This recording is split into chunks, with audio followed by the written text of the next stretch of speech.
Hello and welcome to the Preconceived Podcast, where we are still asking that question, what are you really thinking? What are you really thinking? Yeah, and there's a lot to think about lately. A little bit. There's a lot going on in the world around us, and we've alluded to it, and you can't go too far away from it right now. Mm-hmm. That the entire world, our country, and still in large part is dealing with the issue of pandemics. Yep. Shutdowns, mm-hmm. the ramifications of it, yep. Vaccines, masks, all the things that go along Sure. with it. Zoom, which, I mean, honestly, I'm so sick of Zoom. I hate Zoom. But if I was able to go back in time, I would have invested in Zoom. I would have invested in it, yes, without a doubt. I mean, at least if you're going to hate it, at least you'd be able to have the ability to make some I'll make money off it. Yes. So I think that, we're living in a new time. Yeah. So what are, one of our big, obviously, passions, besides God in general, is the church. Without a doubt. Is the need for community, is the need to be able to gather together to build each other up. Yes. And to be able to hear the word of God. Mm-hmm. And that is something that really has changed over the past couple of years, specifically going back to like March of 2020. Oh, absolutely. It's something that has shifted, and in some ways it's grown. Mm-hmm. And I think that we've had to find our way. But also in other ways, we've had some really, difficult times and some changes that have been made that have not necessarily been beneficial. Not at all. And so I want to discuss some of that here today on today's podcast. When we go back to 2019, I was actually brought on in my church to be able to start implementing something called the live stream. Now, live stream at that point was more of a luxury. Mm-hmm. A lot of churches had been doing it already, and we know the major churches had been online already. We know the Elevation churches and Life churches, and also the Bethel and the who's. Yes, and so they were doing live stream on a very high level already. Right. But for your average church, it maybe was something that was used to supplement. Yeah. But all of a sudden, we came into a place where there was a lockdown. Churches were closed, essentially. Not liquor stores. No. Strip clubs, apparently. Apparently not. So, like some of these other places that were deemed essential, but the church was not. Nope. And that, to me, immediately became, okay, there's something going on. We don't fully understand it. Yeah. Let's take precautions. Let's be smart. Sure. But as we progressed into this, we started to see that the restrictions being placed on the church were not the equivalent of what was being placed in other areas. People are a little too eager to say, don't go to church. Yeah, and in some places, don't sing. Don't sing. Which to me is the craziest thing. Strange. Very Very strange. You're going to go to church, but don't sing. Don't sing. Don't talk. Because worship is not an essential part. Oh, but no. It is the most essential part in some ways. So going back to the live stream, we found ourselves in a place where we were implementing a new system to be able to bring church to people where they were. Yeah. Which, to me, when you can bring church to people wherever they are, if you can bring Jesus to people, if you can give people the ability to join in on a service when they may not necessarily have ever stepped through the doors, incredibly positive thing. Absolutely. But when we fast forward through the process and we arrive to where we are right now in 2022, we know that the live stream is an important part of life, but maybe something that for some have grown a little bit too reliant on. Now, there are still going to be some that this is something really, really good for them if they have, compromised immune systems or maybe they're shut-ins and maybe people in other areas getting to tune in. Exactly. But the problem is that you become a member of a church from a distance. Yeah. You maybe hear the message. You maybe engage in worship to a certain extent. Right. In all seriousness, you're probably eating your cereal in without a doubt, your pajamas. You turned your video off and you are somewhere else. Yes. Or you watched in the car as you're driving someplace else, right? Being able to watch later on, that's a good thing. But there has been a disconnection that has been caused based out of a necessity, based out of something good. The flip side of that has been disconnection that I think maybe was growing already pre-pandemic. Oh, yeah. But has now become much more of a reality. It became an excuse now to not actually have to be with people, to stay separate, to be more isolated, and to kind of curate what you wanted to hear and the people you wanted to see. Yeah. Find the messages you liked, not listen to the messages you didn't like. And so now we're even more, when the church tends to be divided on a lot of things anyway, we've now become even more separated. And so my question is today, and I actually posed this question on social media not too long ago, and the response was pretty split. have we grown too comfortable with a live stream? Have we stopped coming to church physically because it's more convenient? Not because of an actual reason, which sometimes there is. Sure. But have we stopped coming out to come to gather together because of the convenience of it? And what is the future of the church going forward? Right. And that's really the question we have to ask. Now, you brought up this interesting phrase to me, before, and I had heard the term metaverse before. Oh, sure. I really had no idea what it was. Can you simply and succinctly describe or explain what the metaverse is? That's a tall order. Simply and briefly. Essentially, what it is you've heard of augmented reality? I've heard of the term. Right. So it's this technology that allows you, the consumer, to be in this world that is primarily digital. Okay. And interact with other people in a way that is more or less connected to reality. So is this, at this point, we're still talking wearing goggles? That is the best way to get into the world. Because I've enjoyed watching people wear the goggles and hit somebody or fall over. That's been fun to watch. Run into the TV. I've never actually put on a pair of virtual reality goggles. It's pretty wild. When you put it on, the entire world disappears and you get a little discombobulated. Right, this already sounds terrible. Right. And also a little fun. So it's primarily, it's a way to interact in a digital world. Think social media, but it's becoming so well done. The technology is becoming so good that it's becoming more and more like real life. Okay, so you've now turned this from something scary into something terrifying. Yes. When you're saying being stuck in social media. Yes. Because I already open my phone and go to Instagram, and 4 movements of my thumb, I'm like, I need to disconnect from this. This is too much. Yep. That's essentially what it is. It's the world of social media and this virtual reality and video games, in a sense, come to life to where you spend your time doing things in this and investing in this digital world, right? And there's a plethora of things to do. So imagine the internet was a giant toy store, and you walk in and you interact and you're in this thing. Essentially what the metaverse is a more... You curate the universe around you. You build certain things. There's actually talking about investing in digital real estate. So you invest in places in the internet. Do you virtually exercise? Do you virtually eat? Well, here's the thing. You virtually, in a sense, if we're going really theoretical, you create your own avatar. So your avatar is already jacked if you want it to be. So there's no real reason. Ultimate catfishing. Ultimate catfishing, right? Okay. Except the scary part is, if you just follow the line of thinking down to its logical conclusion, it's that reality, real life, physical life is not actually what we interact in anymore. It's the fake world is what we interact in more. So that has just as much value as this. Okay. And so it doesn't matter if you're who you are. It's who you are there. So you're saying that already on social media, right? The image that we're putting forward is already curated to a sense, to an extent. Yes. We're putting forward what people want to see. Yes. And so this is just an extension of that, where everything is what you have created. Absolutely. Which seems like this is never going to happen. It seems destined to fail in my mind. Except for that, it sounds like people are investing billions of dollars into it. A lot of money. Which tends to mean that it is going to be pushed forward. If you've heard of cryptocurrencies and NFTs, which are the hottest thing right now, you realize that it's all part of this fake digital world. Well, it sounds like a good way to move towards a one world government. Easy. And, an antichrist society, which is fun. But so the conversation that I wanted to have was around the church. Right. So we start the church, we find it in the book of Acts,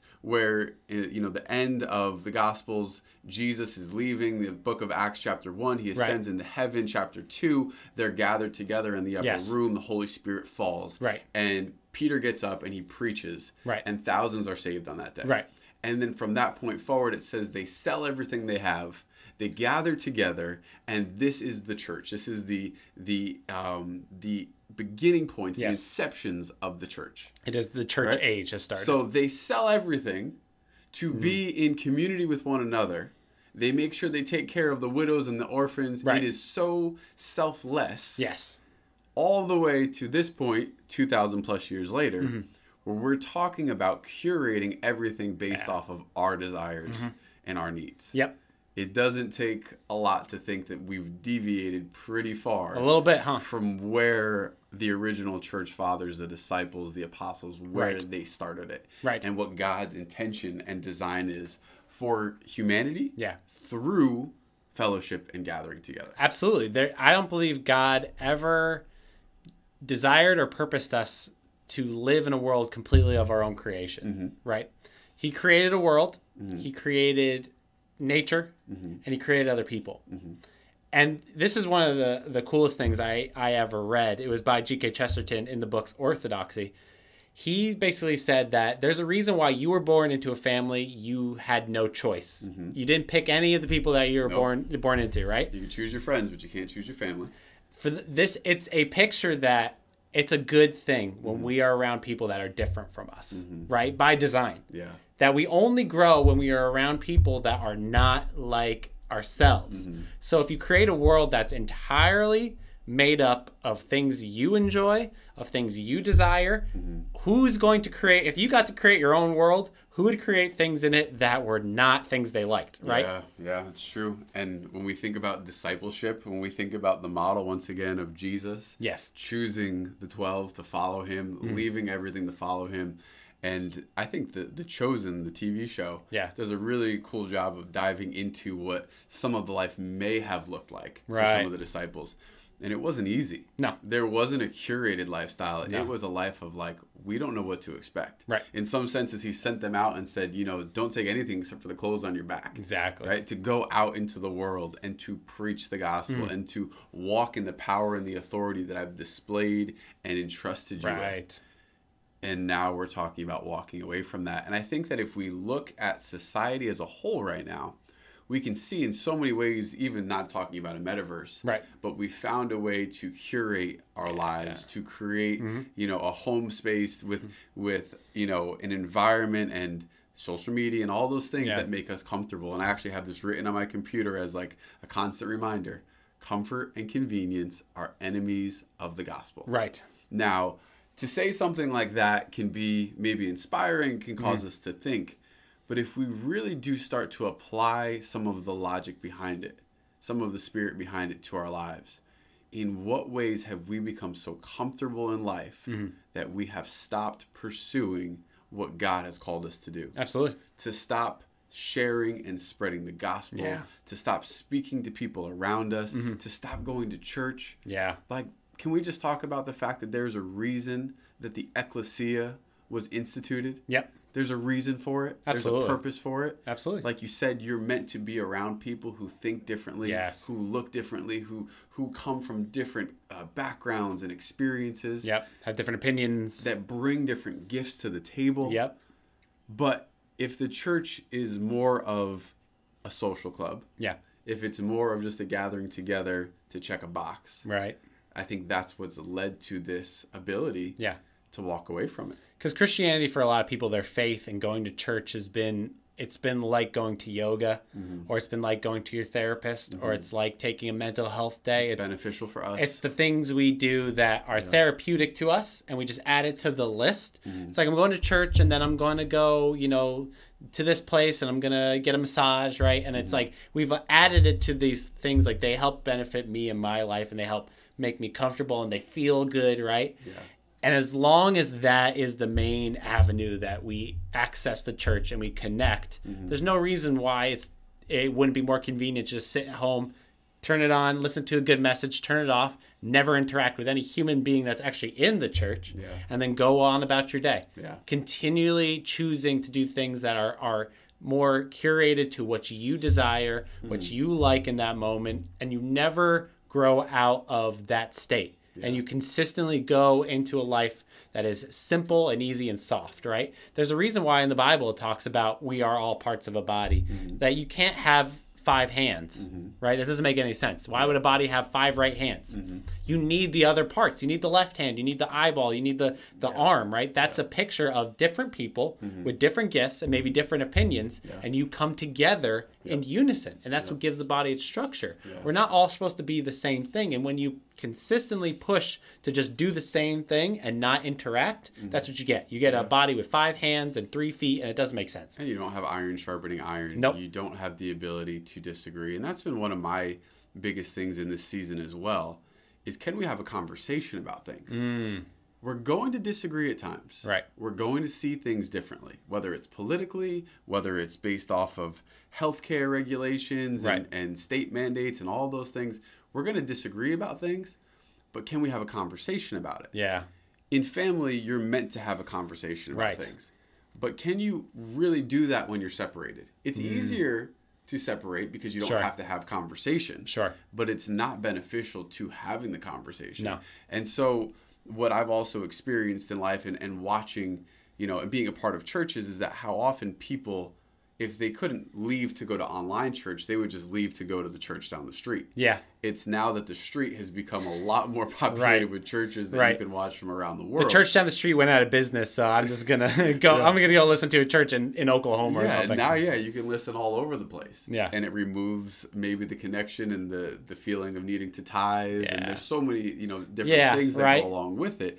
But now we're living in a world where you're not just church hopping, physically speaking, going to one. You're able to do multiple at the same time, which in some ways can be great. You're exposed to different preachers and different speakers that you never would have heard of before. Absolutely. Right? So there is a good part of these things.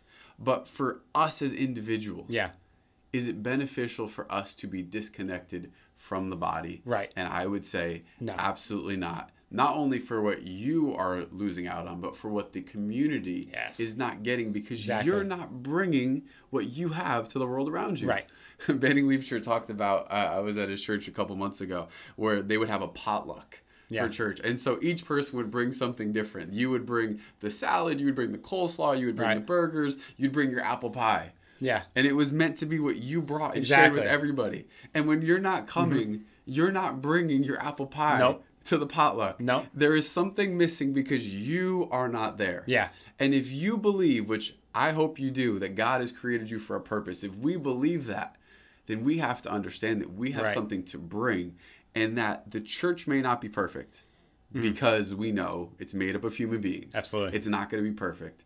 But we have something to bring. We have the ability, in some cases, to be the change that we want to see. Well, this church doesn't have this thing. Right. Well, what if you're supposed to be a part of the answer there? The church doesn't serve this need of mine. Well, maybe it's not the right church for you, or maybe God has put a burden on your heart to go and to help in that area. Now, these things are simplistic, and sometimes when things are too simplistic, or we've heard them before, we kind of just like, it's not really, I feel condemned. I feel, no, it's not to bring condemnation on anybody. But we are meant to come together and to build one another up, to bring our gifts, to bring our natural gifts and abilities, and to bring our spiritual gifts and abilities. Absolutely. Like, if God has given you the ability to walk in discernment, the body of Christ needs discernment. If you're called to walk in the prophetic, the body of Christ desperately needs the prophetic gifting that's on your life. They need the wisdom. They need, if you're good in finances and I'm bad in finances, well, I need some help in that area. Yes. If I'm good in relationships and you're going through something, where are you going to come? You're going to come to the place where you know there's answers. Absolutely. So how do we start to make that transition back into that mindset where I'm not a consumer anymore, but I'm somebody who's bringing something to the table. Right. Well, back in the Old Testament, in Leviticus, it was the Levitical priesthood, right? And they would be the ones that would do the sacrifices and make atonement, right? But in the New Testament, as we have the Holy Spirit, we've all become priests, right? We're the priesthood of God. Yeah. And there's a nature when we can shift our mindset from going into church and being the consumers, but actually realizing it's part of our responsibility as Christians to go into the church and to do the work of the priest, right? Yeah. Which is what? It's to worship, right? It's to interact. It's to interact on behalf of the community. Yeah. It's to grow with the people around us. It's to be community, like part of it, not just in it, but part of it, interacting, right? And I think a part of it is discipline. Maybe we have to take being on Zoom and doing online church and live streaming off the table for ourselves. Yeah. Maybe we just have to. Maybe we just have to be like, you know what? I'm setting a time for maybe starting off with a month or two where I am not going to do any live streams. I'm going to be there. And maybe we have to go after what makes us so uncomfortable being there. Because I understand that there were times where I didn't go to church, and I had a struggle with going there, and I felt like I was an outsider in there, and I tried, and it was just anxiety and nervousness was there. But I pushed through that and really began to look at what was causing that. And it was easier just to stay home, and if I had Zoom on, I wasn't really looking at it. I was just pretending I was looking at it. And I would just do whatever, and I'd be like, oh, I went to church. That's the blank screen where it just says the name on Zoom sometimes. Absolutely. I was so guilty of that. I didn't, because I was just like, you know what? I'm going to make the littlest effort I could, listen to a little bit of it, and then go do something else. And there's something comfortable about it, but if we're just stay in that place where I don't want to interact with this nervous or anxiety that I get from being around people, that's never going to change. Sometimes we got to stay in the discomfort to realize what's causing us to feel that way. Exactly. And I think technology in its strongest sense should be complementary. It should be there to help in those moments where it's really needed. But that should never take the place of us bravely venturing into the community, bravely venturing with people around us, because it is dangerous to be in a relationship. It's more dangerous to be around other human beings, to be vulnerable, to experience God. But if you're looking for an experience of God, 9 times out of 10, it's going to be found with a community of believers, with other people that are, there's something about that where God meant us to be part of community. And if you're following Holy Spirit, very few times I believe he's going to take you and say, you need to go be by yourself. Often he's going to take you to bring you into a community that you shouldn't leave that community unless he's saying leave. And there is a part for the introverts who are watching and listening that sometimes you need to pull back to be able to recuperate some of that energy. But that's something you do on your own time. That doesn't take away from, you know, I think back to my life growing up. And there were some significant life-changing decisions that I made or I was in the process of making that I would have made the wrong decision had it not been for some of the insight and some of the advice coming from people who knew me and loved me.